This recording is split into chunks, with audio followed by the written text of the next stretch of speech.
of options.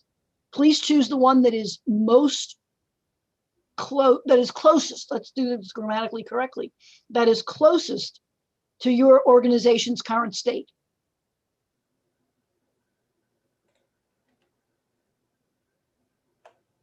We'll talk about the results of the polling during the presentation, so please contribute to the poll. That means let your voice be heard. Yes, answer it. Yes. If you're in the United States, you know we have a big election coming up. So in case you haven't heard enough about voting, please feel free to vote now. Oh, good point, David. Yes, vote now. And since you're from Chicago, I have to tell you that you can't vote often on this poll. One choice only, please.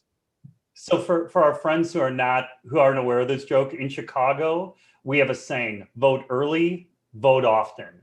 And if you look at the history of the United States, nobody rigs an election quite like Chicago. In fact, we don't have elections in Chicago. We have selections. So anyway, probably time to get started, Anne-Marie. I think so take it away.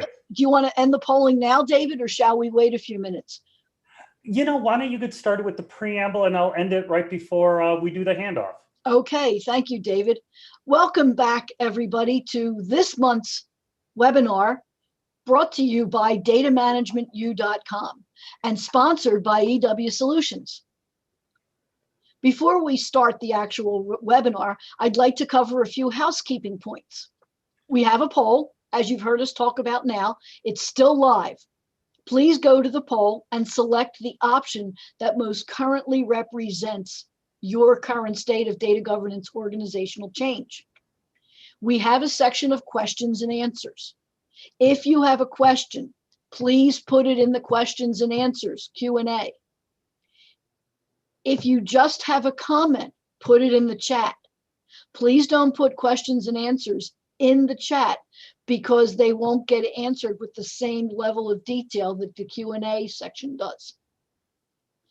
If you're on this webinar, chances are you are interested in enterprise data management as a whole and data governance specifically.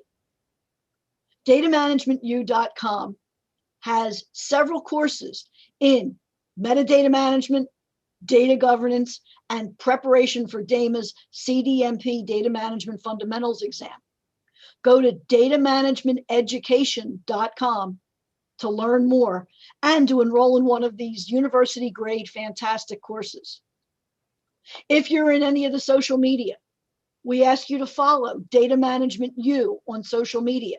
We have a Twitter account, we have a LinkedIn account, and we have a Facebook account. Please follow us. We're kind of active in some. For all of you who are interested in viewing this through a streaming session, we stream all, repeat all, of our webinars to YouTube. They're housed at the EW Solutions channel. EW Solutions is the sponsor for datamanagementu.com's webinar series. Subscribe to the EW Solutions YouTube channel and watch all of our webinars on demand. To access a copy of the presentation, go to ewsolutions.com, Data Management Webinars. The URL is on the screen right now. You can download a copy of the PowerPoint presentation. Finally, for all of our attendees who attend the entire webinar session, you will receive a certificate for one professional development unit. That certificate will be sent within a week after the session. Please don't email me 15 minutes after the presentation is over asking where is my certificate. You'll get it within about a week. Or email us asking where the slides are. Anne-Marie just told you. Thank you, David. Yes, the slides are right where I said they are. What's today's webinar? We are going to discuss how to change your organization to ensure successful data governance. People seem to love how-to topics. So we've decided we're going to give you one. Why? Because we have several learning points we want to enforce. We want you to explain why change is so difficult. Everybody resists change, both individuals and organizations. We're going to look at types of political people how different types of people fit into different political personas in an organization, and why that's important for data governance. Because we'll look at strategies for overcoming political challenges in data governance. As always, we'll have an interactive discussion. We'll look at the poll results, and we'll answer the questions that we can in the time allotted. And we'll come back with a conclusion. Once again, I'm proud to introduce our presenter for today's webinar, David Marco. David is one of the world's foremost authorities in enterprise data management, especially in data governance. As the president of EW Solutions, our sponsor, David provides a perspective brought from over 30 years of consulting to some of the largest companies, federal agencies, departments, and even some nonprofit organizations. Without further ado, I'd like to turn it over to David. Great, Anne-Marie, thank you. Let's take a look. I'm going to stop this poll. I hope everybody got their vote in. This poll, this is riveting stuff. The top two answers, so this was a trick poll. I actually write many of our polls ourselves. We have a tie for the #1 slot. 31%, we have no plan on addressing organizational change management. And #2 is really part of the same thing. We have no budget to create and implement organizational change management. So we're trying to do our best in our ample spare time.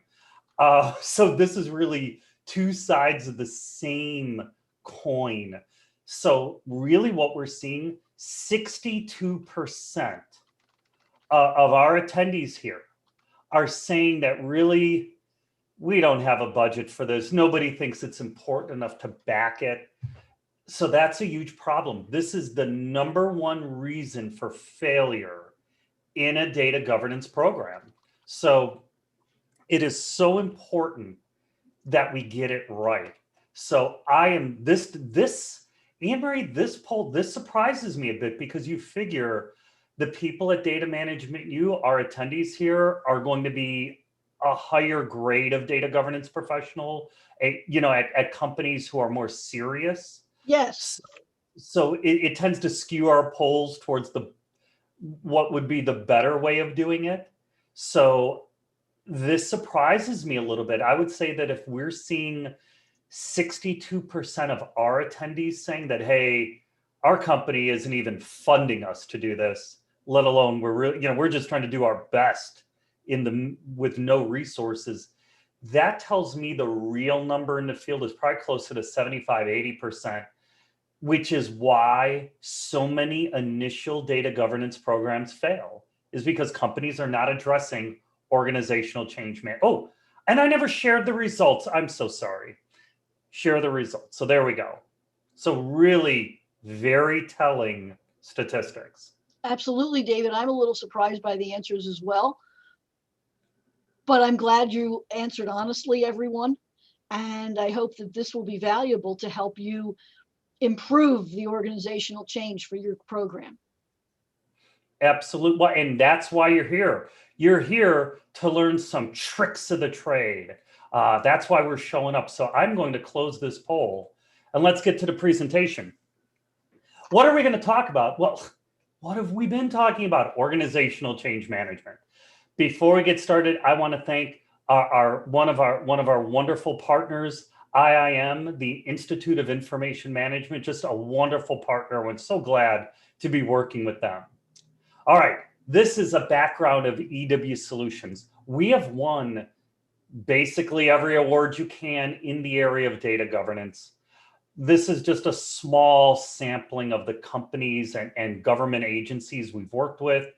Huge number. I'll let you read that in your leisure. This is my background slide. Here are the key things I've included in here. #1, I'm on LinkedIn. I post lots of articles and videos.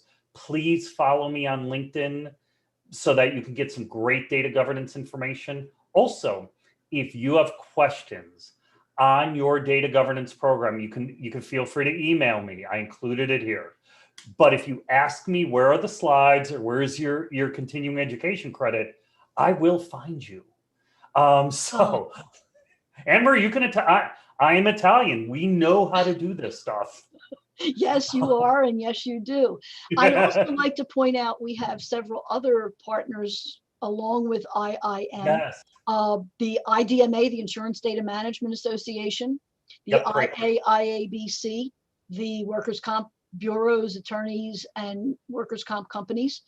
And we are happy to have other organizations join us in partnerships around our webinar series.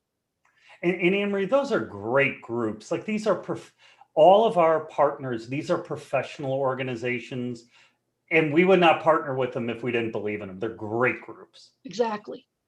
So let's talk about how cultural challenges manifest. How do you know you have a problem here?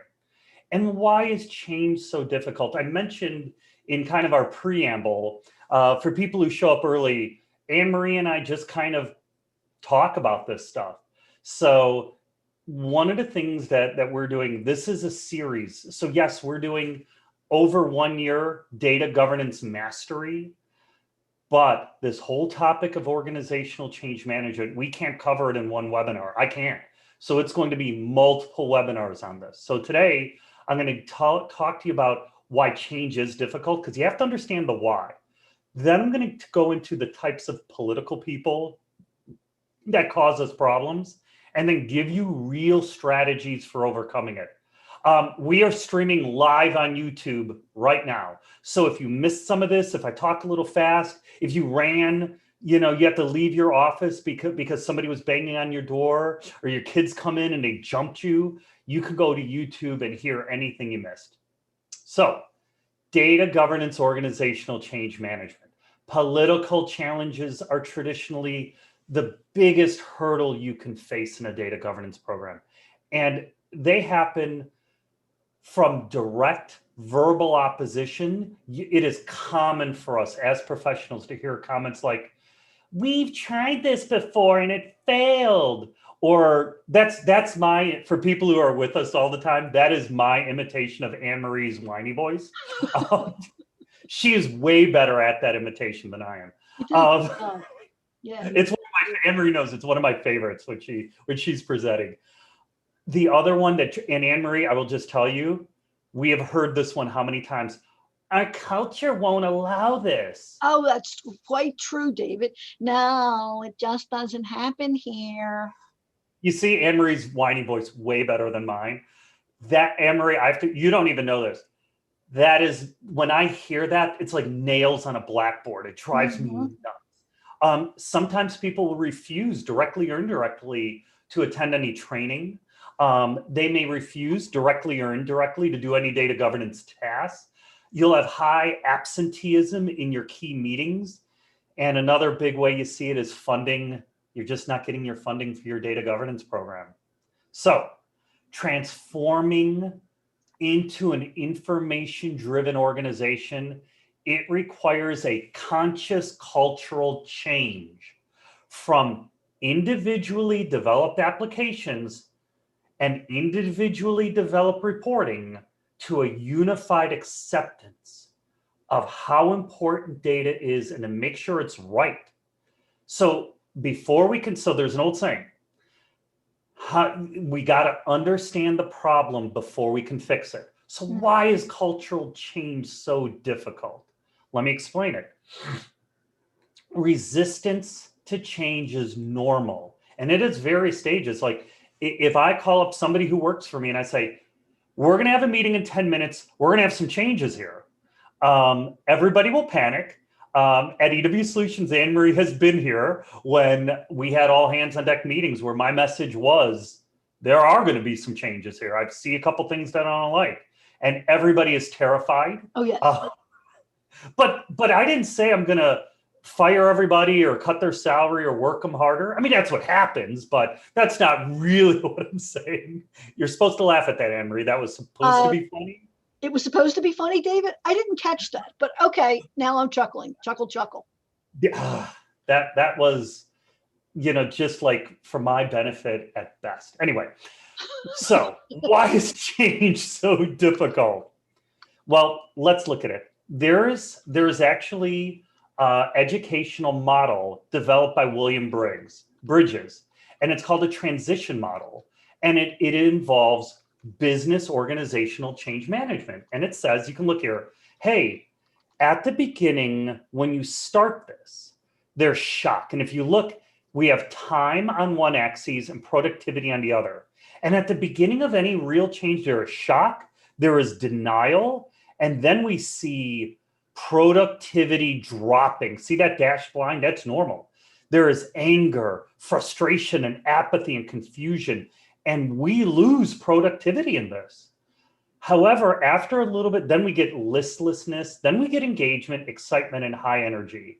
So these are the normal steps to change in a business. Now, as some of you are looking at this, you're saying, gosh, that seems familiar. Well, it should, because it's very similar. In fact, it's almost identical to the Kubler-Ross change curve. And this is for the 5 stages of grief. So when you look at the most devastating things a person can experience, the loss of a spouse, the loss of a loved one, the worst being the loss of a child, my goodness. What are the stages you go through? Well, Kubler-Ross change curve describes them. First is denial. Then there's anger. And then there's bargaining, like, gosh, can we not do this? Then there's depression, and then there's acceptance. If you look at the Kubler-Ross change curve and compare it to the Bridges transition model, they're the same thing. There's this shock, there's this downturn, there's this lack of productivity. If we're talking about business, if we're talking personal, it's a depression, it's anxiety, it's sadness. Then we get into acceptance and a new beginning and a better place. It's the same thing, and we need to understand this. Your company or your agency is going to differ in this. For some of you, this drop in productivity will be mild. For others, it'll be distinct. What this webinar is, and our future ones on this topic, is all about making the transition easier. Because everyone goes through these stages. The difference is, how long do you spend in each stage? When something bad happens to you, how long do you spend in it? And we want to reduce it. So that's the strategy. So why is change so difficult? Well, change is unsettling to all creatures. So if any of you are sports fans, never buy the jersey of your favorite player if he or she is still playing right now. You know why? Right. Because they leave your team, Anne-Marie. That's right, David. They leave. Steve Carlton, that great pitcher for Philadelphia, did not end his career, I don't think, with Philadelphia. No, he did not. Michael Jordan, the greatest basketball player of all time, and please do not tell me LeBron James, my goodness, he's not even the second best. But Michael Jordan, we all think of him as a Chicago Bull. He did not end his career in that. He had some horrible Orlando Magic jersey on. I mean, what is that? When you buy the jersey of an athlete, buy somebody who's retired. You know what jersey I wear? Walter Payton. Greatest. Sweetness. Sweetness, the best, Anne-Marie.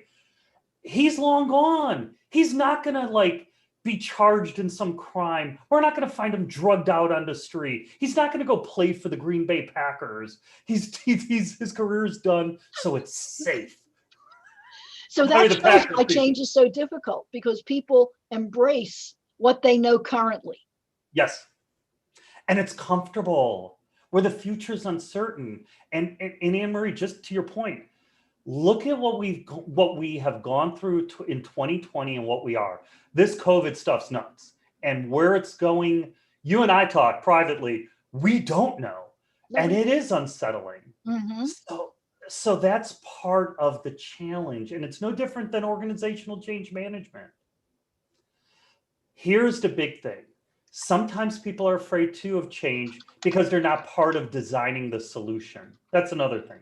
So here's one of the key things I want everyone to understand. And this is data governance, and that's what we're here to talk about. But this is life. Here's a learning point. The only certainty in life is change. Let that sink in. No matter how good or how bad things are today, it will change.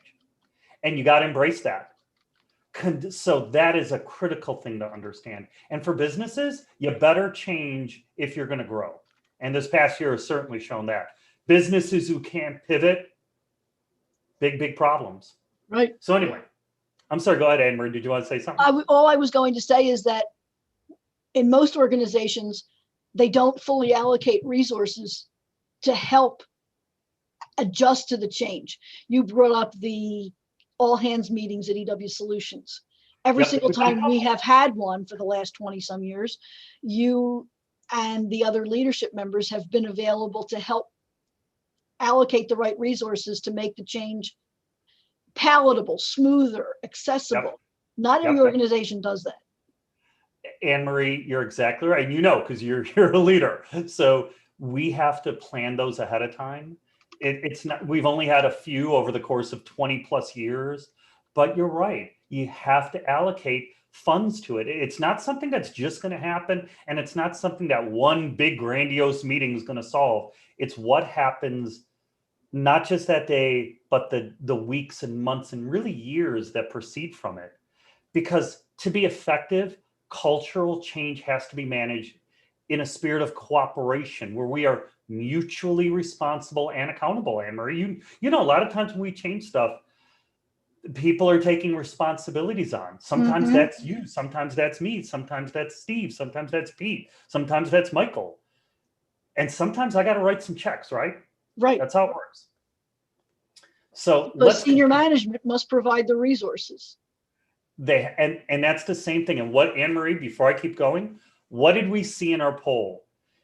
In a group of high-end data governance professionals, we are getting a higher grade than the average attending our webinars. 62% either are not addressing it at all or have not been given a dollar to do it. That's a big problem because that tells us the industry is well into the 70 percentile. Is there an easier way? Is there a more optimal way? Maybe not easier, but more optimal? Well, you're going to have to spend something. So it isn't just going to happen. I mean, to me, I wish there was a simpler way. Can I tell you how I would like to solve it, Anne-Marie? This is how I would like to solve it. This would be, as an Italian, you know, like, Anne-Marie, let me make you an offer that you can't refuse. And that would work great. In many instances, it would. So one of my favorite impersonations is The Godfather. I love that whole scene. Anyway, but I wish we could do it this way. It doesn't work. Anne-Marie, we have to put something into this. Data governance is critical. If for our attendees, if you're new to our webinars, this is what you get. We reference old topics. We're here to help you be better. Go back, listen to the old ones. You're going to get a wealth of information. Building data governance is critical. All these advanced analytics, which we work in all the time, prescriptive, descriptive, automated, cognitive, prescriptive analytics, machine learning, artificial intelligence. Newsflash, none of them work when your data is wrong. None of them work when you don't understand even the data you're looking at. That's data governance. Without great data governance, you don't get any of that. So guess what? We need to change as a company or we're going to continue to get outpaced by our competition. It's not just okay. You know, and let me take a step back. Just this week we heard, or just within the last couple of weeks, multiple data problems. Citibank fined $400 million because they don't govern their data correctly. And Anne-Marie, that one hurts me because I'm a customer of theirs. Yes. So I want them to be. Yeah, you are too. Uh-huh. I mean, I'm waiting for the day our phone rings and we can go fix their data governance issues. I truly am. Look at Twitter. Twitter has a new low. They have their third data breach in 12 months. That's almost an achievement. To have three, like you clearly haven't learned a darn thing when you have 3 breaches in 12 months. And if you work at Twitter, don't be upset at me. Be upset at your management because clearly they're doing something wrong when you're letting Social Security numbers out and names out. That this is a problem, and it's inexcusable because there are tough regulations sitting out there. And I'll just share with you again. So Anne-Marie, you have wound me up. This is what you get. Right now, if you think GDPR is not a big deal because you don't do business in Europe, newsflash, everybody. Today in the United States Congress, the Republicans have a GDPR-esque bill that they are pushing through, and the Democrats have a GDPR-esque bill that they are. Both parties are pushing it. Once we're through this election season, I would be very surprised if within a year or two, we don't have a GDPR-esque piece of legislation in the United States, because a whole bunch of our states do. Let me David, keep going. Yes. we've got a couple questions on data governance basics.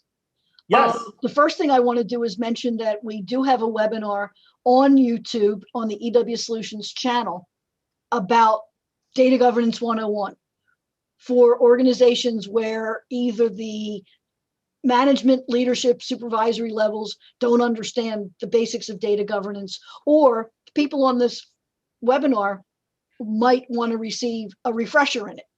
But is there a way to educate people more thoroughly than the webinars? Can you think of something? Yes, apps, Anne Marie, I think there is. So that webinar is very good. It's a little weird, Anne Marie's actually the presenter of that one, and it is so highly rated. People loved it. So actually in that webinar, we switch roles. But Anne Marie, to your question, there is a way. There's a really great way. We have at Data Management U a data governance mastery course. Oh, Do you know right. it's university grade? And right. We do have a data governance mastery course. I've totally forgotten about that. Datamanagementeducation.com. Wait, what was that URL, Anne Marie? I missed it. Datamanagementeducation.com. Okay, I'm going to remind. I'll put it in the chat. I'll put it in the chat. Yes, please, because I am very forgetful, and I could forget that URL. So that is our data management. That's our data governance mastery class. It's like 30 modules, really fantastic, all online. You can have it on your mobile device. All right, great question. So let's look at a systematic method for dealing with organizational change management and data governance. Let's first look at the types of political people that we have, because we need to understand the type of person we're dealing with who's giving us challenges in our program. So before we do that, we're not going to be able to solve our problems. And there are 7 major types of problem people. Number 1, power brokers. And this is the most important group. These are people who have power and influence, and they are not fans of your data governance program. In fact, they may be actively opposed to it. These are the most dangerous political challenges we can face. They may not even agree to meet with you. They may force you to meet with their subordinates. Get ready to spend a ton of time with these people. Here's what's important. When you have a power broker who's against your program, you need to try to understand, what is their motivation? Are they afraid of something? Do they distrust you or someone else? Have they had poor past experiences? Many times we work at client partners they bring us in after they failed 5 or 6 times. They're like, oh, let's find the company who does this right the first time. And then they find us. Let me tell you something. I'm used to coming in and dealing with these people where they come in and say, yeah, we have failed 5 or 6 times. Why is it going to work now? And having to honestly have a conversation to answer that. Personal grudges. This is another thing that could be part of it. Or they desire your budget and a host of other reasons, but you got to figure out the why. Okay. Next type, passive aggressives. These are the people who will avoid your emails, your phone calls, and your meetings. They do not have any authority, but they are somehow involved in your data governance program. And if you need their help, they can be highly problematic. They're just passive aggressive. They won't confront you with their issues. They'll give you the angry smile, kind of like the little chart here. Keep calm and don't angry smile at me. Those are the fine, whatever. These are the things you hear from a passive aggressive. Number 3 are the snipers. Again, they don't have authority, but they will badmouth your program every chance they get. And again, they may have fear. They may have a personal grudge against you or someone on your team, or some other personal reason that they're acting in the way they are. Maybe They're afraid that data governance is going to show the problems in their systems. Uh-huh. And, Or that and that, data, oh, go ahead, Anne-Marie. or that data governance is going to usurp some of their power, responsibility, leadership, or authority level. Well, Anne-Marie, you and I see this, right? You have some little tin pot dictator who has some little garbage application written like in a database like Gupta that 98% of our audience has never heard of. And they're the master of that little teeny domain. And the last thing they want is a data governance program defining all their data and making their application replaceable. That's what they don't want. So snipers, deadly. All right, let me continue. Zealots. We have seen this.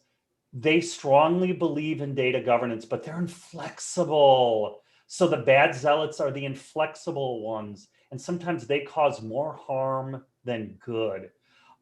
They will sometimes oversimplify the effort. They will overpromise and they will underdeliver and they will alienate others.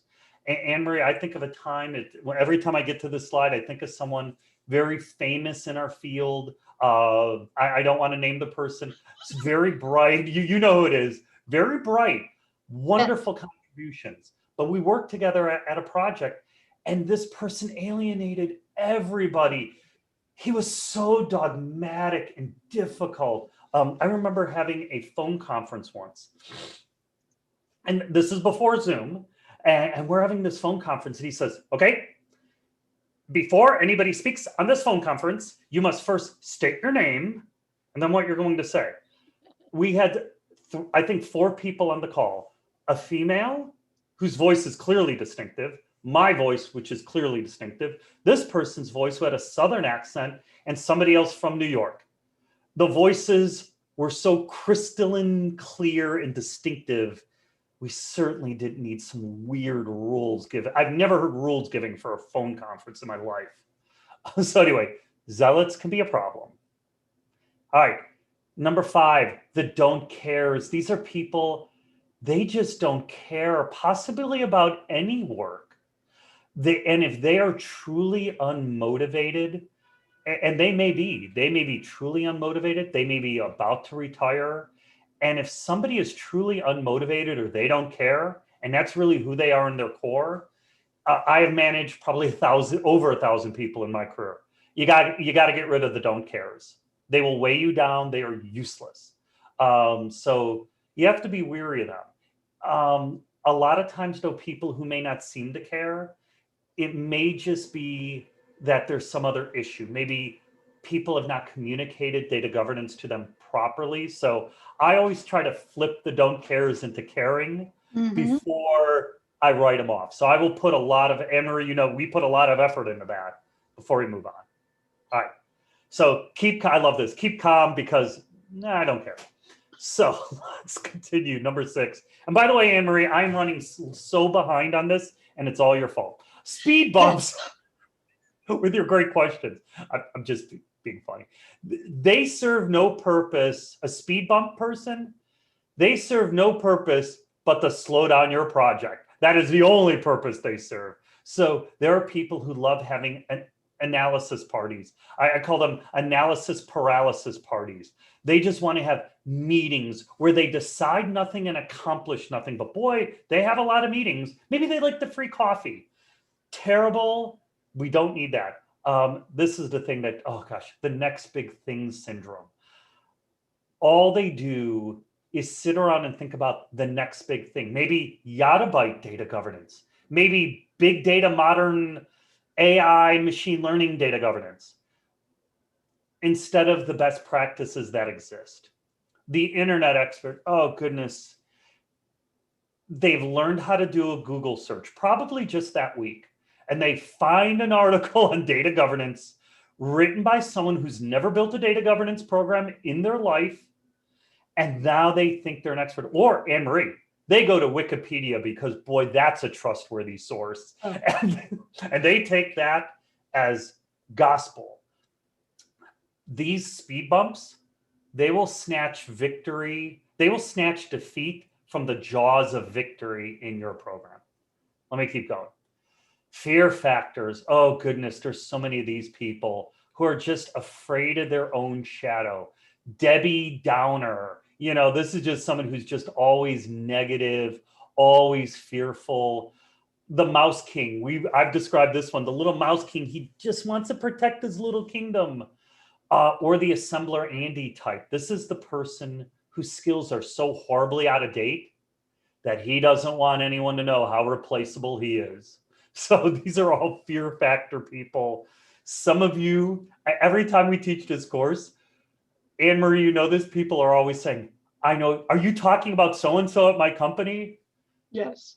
We don't know that person, but we just know of them. We do know of them. We've seen all these. Okay, strategies for overcoming political challenges. I have 15 minutes to go through this. I think I can. So what are some strategies for overcoming political challenges? Okay, number one, overcoming political challenges is more art than science. I have an approach that kind of works for me, and I always liken it to requirements gathering.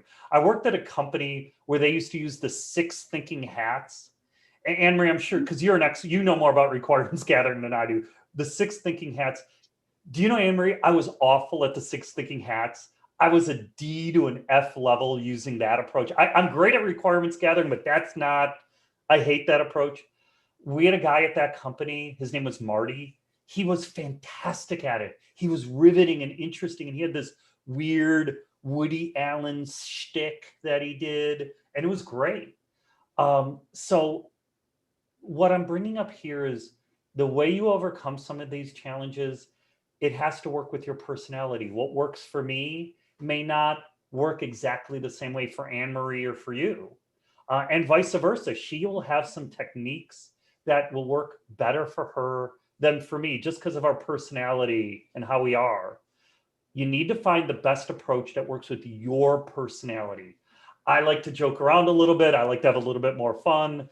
I like to try to kind of disarm people with a little bit of humor when I work with them, but that's not for everybody. Regardless of the art level of this, there are some approaches that work regardless of who you are. So let's get into that. Number one, best practice. Build a data governance communication plan and socialization plan. So the majority of companies totally miss this. A communication plan is not the same as a socialization plan.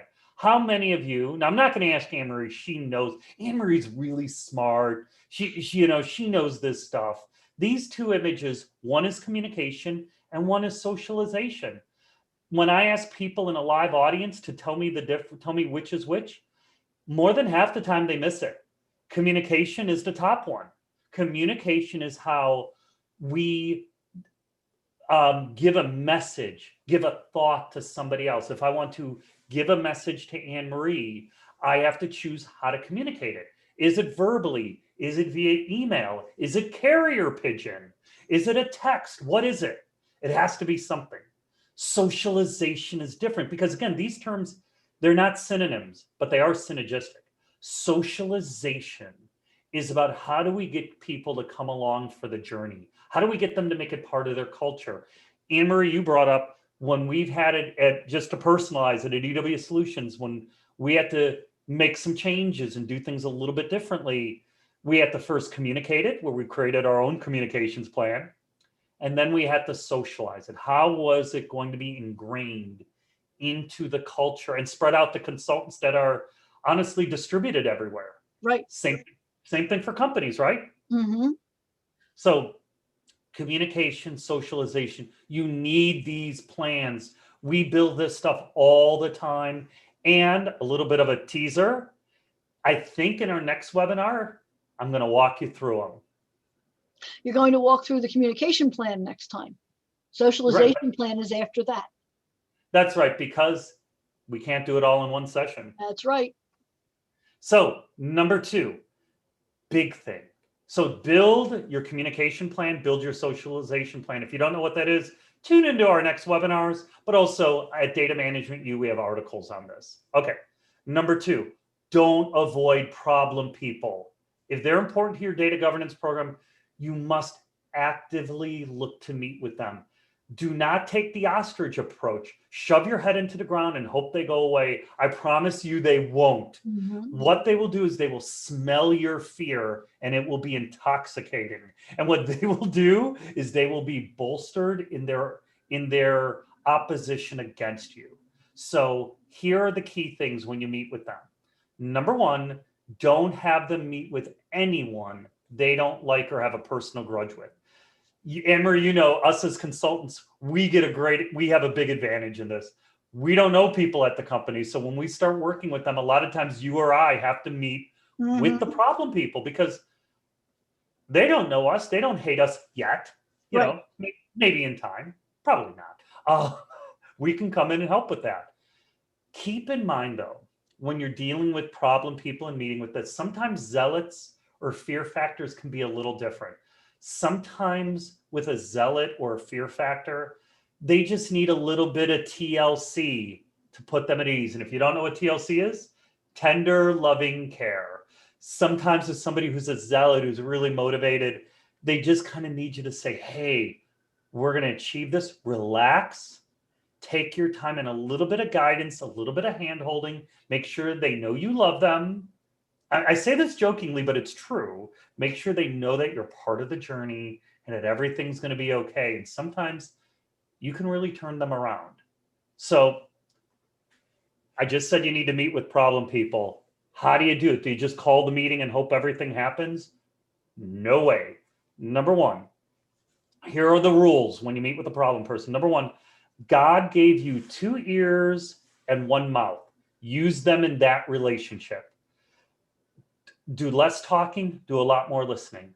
When I'm meeting with a problem person, I will ask them a question and I will shut my big mouth.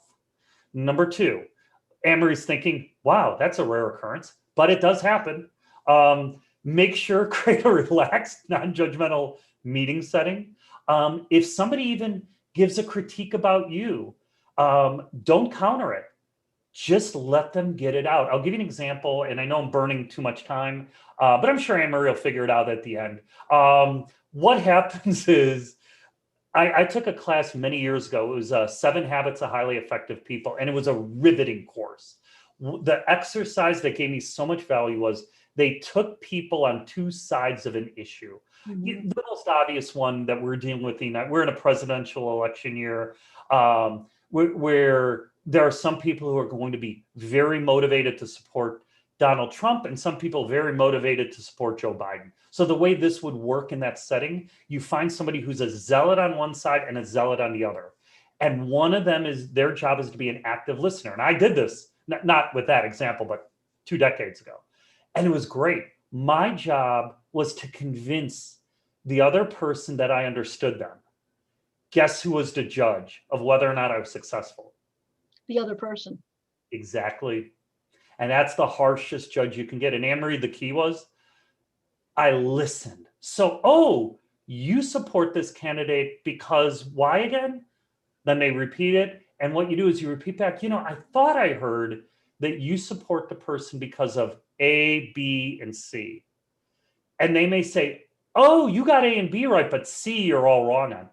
Oh, okay. Can you explain that to me, please? What you don't do is counter them. What you don't do is challenge them. That can happen another day. Just let them get it out. Be respectful too about how hard other people work. We are all, Anne-Marie, we're very respectful how hard we work. A lot of times people are not respectful of how hard others work. Right. Show people the respect and offer to keep the meeting confidential. When you do it like this, you never know what happens. Sometimes and Anne-Marie, we've been in here. Sometimes people have really valid concerns that help make our governance program successful, a trap, a gotcha that we didn't even think about. And sometimes they just need to vent, but make sure to meet with them. Let me keep going, Anne-Marie. I'm never going to finish. Best practice number 3, establish credibility in your data governance program. Too many companies who are newer to governance have not succeeded in this. So establish your credibility. Hey, I would assume everybody here is a member of Data Management U. List that List that. Say, hey, I've been attending for a year a data governance mastery webinar. Maybe you go to, and maybe you've taken our data governance mastery course. Publicize your certifications. Actively seek data governance training. Use third-party industry experts on your team.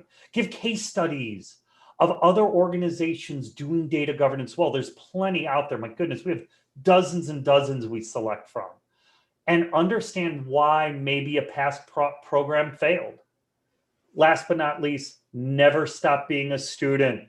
I believe everybody on this webinar embraces this, or you wouldn't be here. Never stop being a student. Okay. Best practice number 4. You need executive management support. Hopefully we had this at the start. We have said this in past webinars. Don't just have one executive sponsor. In our perfect world, we want the highest ranking IT person. It'd be great if we had a CDO with real executive ranking. And then let's get the head of every line of business. That would be optimal. So executive management support is critical. If you want to get it, a couple little things. I've spoken about this more in previous webinars. Number 1, don't waste their time. Use their time wisely. Number 2, when you meet with executives, get ready to spend a lot of time on those meetings. If you get 30 minutes, it's going to with an executive, you probably need to spend 10 times that amount prepping for the meeting. So if you get a 30-minute meeting, you need to spend 5 hours at least prepping so that you are super efficient with their time, and make sure you speak to them in their language. Be professional in your dress, in your demeanor.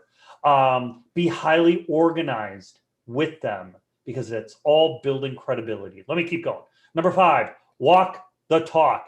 If you want everyone else, if you're the data governance professional and you want everybody in your company to be organized and proactive, then guess what? You need to be proactive too. It's called eating your own dog food. Walk the talk. So how do you establish credibility? Honesty is one. And this is Anne-Marie, this pet peeve of mine. You know this. Everything you say and everything you say you're going to do is called a promise. And if you don't live up to it, it's called a broken promise. If you say you're going to send out meeting notes within 24 hours after a meeting and you miss that by 1 minute, you have broken a promise. If you call a meeting at 10 a.m. and you show up at 10:02, that's called a broken promise. So this is all part of it. So make sure to be credible, make sure to be honest, have integrity. I wish, Anne-Marie, I feel so bad. I would love to spend more time on this. Integrity is critical. Never make your word be your bond, and never do anything that you wouldn't be happy to show to your parents. Integrity is critical, and be prepared always. Let me keep going. I could spend the last 10 minutes we have on that. Never stop selling your data governance program. I don't care if you got all those executive sponsors we asked for and you have close to unlimited funding and you've secured it for multiple years. The second you think you don't have to sell data governance, you've hit the danger zone. Never stop selling it. Make sure you identify key performance indicators and metrics and establish a baseline for measurement. If you've been part of our webinar series, we did a whole webinar only on data governance ROI. Go back to YouTube, watch it, write it down, and be prepared. And also, last but not least, in selling your program, look to the future. Things like AI, machine learning, 5G, Internet of Things, SEO analysis. These are all impacting businesses and they're leading edge. Be aware of how they impact your data governance program. Okay. I think I'm doing pretty good now. Practice 7, if possible, don't put problem people on the critical path. Sadly, this is not always possible, but sometimes you can. Sometimes it's very easy to say, hey, to a problem person, you're so important to our program in version 2. Right now, we're not doing something that requires you, but we will be, oh goodness, and you will be central. We will shine spotlights on you. We will give you awards. We will probably put your face on a mountaintop somewhere, but it's in the future. It's release 2.0 or future release, because we need to get a win early.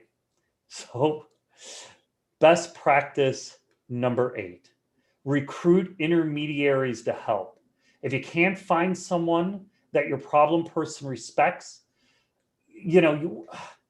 or I should say, if you can find somebody your problem person respects, somebody who could help neutralize them. It's a great approach to get somebody else in.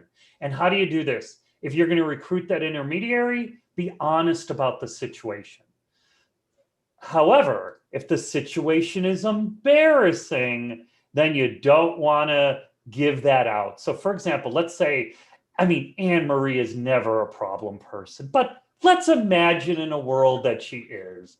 And the embarrassing thing that she's angry at is I was the one person who saw her spill her tea into her computer and burn it out. I saw it and she was embarrassed. It ruined her whole fashionable jacket, her computer, and it is, by the way, very fashionable jacket today. So anyway, let's suppose I saw that and she finds that very embarrassing. Don't share the embarrassing topic with your intermediary. Just say, hey, I think, the person is embarrassed about something. It's not a big deal, but they are. And I would never speak of it. Work around it, be delicate. All right, let me continue. Number 9, build your coalitions and grow your allies. Remember, you're not alone in this. A lot of people go along to get along. So you can build a strong coalition of support for your program and help move it forward. Building a coalition takes time, sometimes even years. Go out of your way to be helpful to people, individuals, and groups. Educate people on the value of data governance. Make sure you explain to them why we need data governance, why we need it now, and why we need them. These are the key questions we have to answer. All right. In the final analysis, and then we'll take questions. Don't show fear. If you doubt that your governance program will be successful and they smell it on you, it's going to be a problem. Don't be discouraged if you fail in some of your initial attempts, because newsflash, you will. I would love to tell you that we succeed on every single initial foray. We don't. We do succeed at a very high percentage because we keep at it. If one technique doesn't work, we try another. It may take some time. Be willing to give it time and be creative. I've given you some thoughts, plenty others. This is a team effort. You're not alone. Have confidence, stay positive. Do this, you're going to achieve amazing results. With that, we're going to open this up to questions. EW Solutions, which Anne Marie and I work for, is a sponsor here. Fantastic information on the website. We've been doing data governance programs since the 90s. Over 130 successful data governance programs. So Anne Marie, hit me with the questions. I've given you a full 6 minutes. How much more could you want? 7. We have a question about how human resource management can support cultural change management and can support a good data governance program.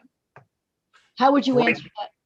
Great question. First off, we would try to plug into the HR program and find out, do they have a socialization expert? Do they have a communications expert? Do they have a consultant like that on staff? Because more sophisticated companies do, where they actually have somebody whose whole job it is to do organizational change management at that company. So number 1, let's try to plug into those organizations to see if they have that skill set. If not, let's see how we can plug in some of this into HR. For example, the most common one, which I will speak on in a later webinar, MBOs, management by objectives. If I want 20% of Anne Marie's time to do data stewardship tasks, 20% of her raise, 20% of her promotion needs to be based on those tasks. What happens, David, if the organization doesn't have a strong HR department? How would you address it then? Well, and we face this all the time. Either they have a weak department or the department doesn't even return your phone calls because they just kind of want to do their thing. then you have to do it yourself. You're going to use the techniques I've shared with you today, but also the ones that we'll be sharing in the next couple webinars. By building a communication plan, it will include, you'll see this, stakeholder analyses, strategies and approaches to getting in front of those people and dealing with the organizational change management issues. We're going to have slides on, I think we present 12 or 13 different communication vehicles you can select. I think we present about 10 different socialization efforts or approaches that you can use. So we will share in detail what you can look at. One last question quickly. How do we deal with funding if we don't have resources and the expertise isn't there? That's a challenge. So number one, try to get the funding. Find the people who have the capabilities, who have the ability to write the checks, and explain to them, if you, again, go back and watch our webinar on data governance ROI. Go back to those people and try to get the funding. If you just can't get the funding, so first try that. Anne-Marie said to answer quickly, so I'm going to try to go fast.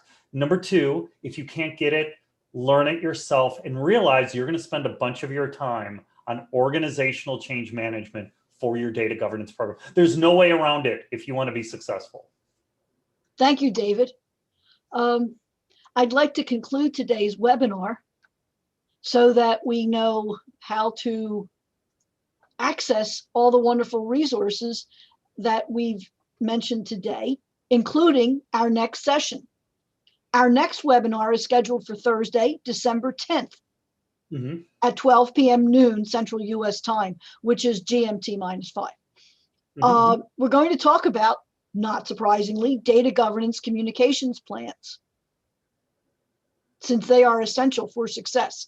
So as a follow-on to this organizational structure change webinar, we'll be talking about the data governance communications plan.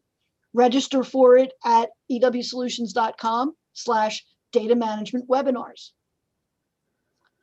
I want to thank David for his insight, as always, his interesting and humorous and informative delivery, and for EW Solutions sponsoring this data management webinar series. All the slides are available. The location was in the chat. Again, if you attended the entire webinar, you'll receive a certificate awarding 1 PDU within about a week. If you want to become a certified data governance master, go to datamanagementeducation.com, because there's a fantastic university course. And so that you're aware of all of the content we provide, our webinars, our videos, the articles on the website, subscribe to datamanagementu.com. David, do you have any closing comments? No, I've talked enough today, other than we want everyone to have a wonderful month. We'll see you in December. Have a wonderful and blessed Thanksgiving for all of our American folks. Thank you so much. Yes, have a wonderful holiday, and we will see you on December 10th. Thank you, David. Thank you, Anne-Marie. Bye-bye. Bye-bye.